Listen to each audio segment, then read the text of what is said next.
It's Janae here to brighten, enlighten, and ignite your day. It's Transformation Tuesday, and I'm here with another edition of The Gist, helping you to get inspired and start your transformation. Today's book is Grit by Angela Duckworth, and I would say this is going to be kind of like Google.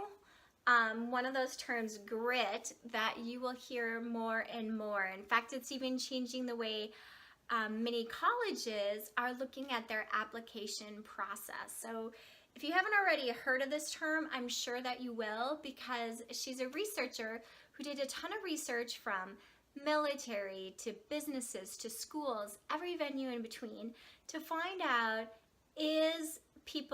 are people successful because of the talent, kind of the fixed mindset, the talent, genius, or because of something else, in which she calls grit. All right, so the inspiration is the P and P, which is really the definition of grit, which she refers to that as passion plus perseverance. So both are really important because people need to have the passion, the thing that keeps them going, that they're so excited and motivated for, combined with the perseverance, and that really forms grit. That's the people that are successful. And so when you talked about the colleges, sometimes what they're finding is the college test scores don't always predict who will be successful in the end, because you have that passion and that perseverance to keep going. And in fact, what she has in here is a how gritty are you, a little assessment. And I love this because you could see the areas of how you might score around perseverance compared to passion. So for example, she has questions about, I finish what I begin, I'm a hard worker, I'm diligent. Those are things that get at your perseverance. But then your passion is around, like, I set new goals, but later I choose to pursue different ones. New ideas distract me. I've been obsessed with the idea, but then I lose interest. So those who continue on with their passions and stay focused are those who tend to be the most successful.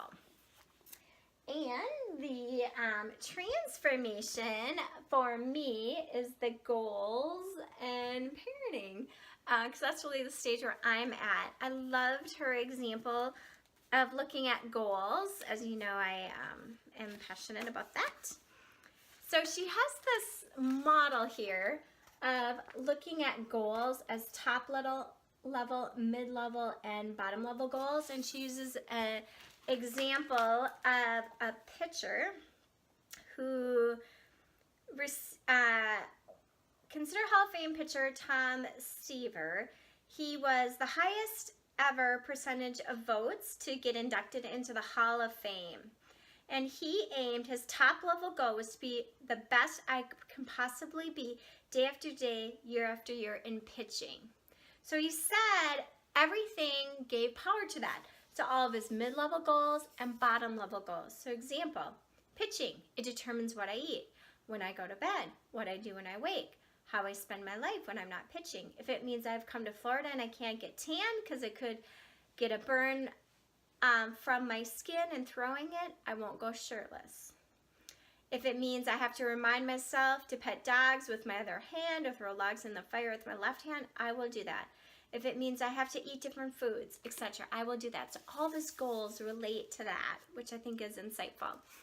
And then she talks about parenting and wants to do more studies around that, because there isn't a lot about grit in parenting. But basically, she went from looking at extremely conservative parents to very liberal parents who had successful children, and interviewed each of these. And one thing that she found was they both had that loving but demanding expectations for their children in different ways, which really related to helping them find their passion as well as perseverance. And I think that's so critical, is how do we find and build those passions around our children and give them the discipline that they need to persevere and not give up, even when they want to keep pushing and give that feedback because you know in the end it's a combination of intersection of those two that give you the grit that they need.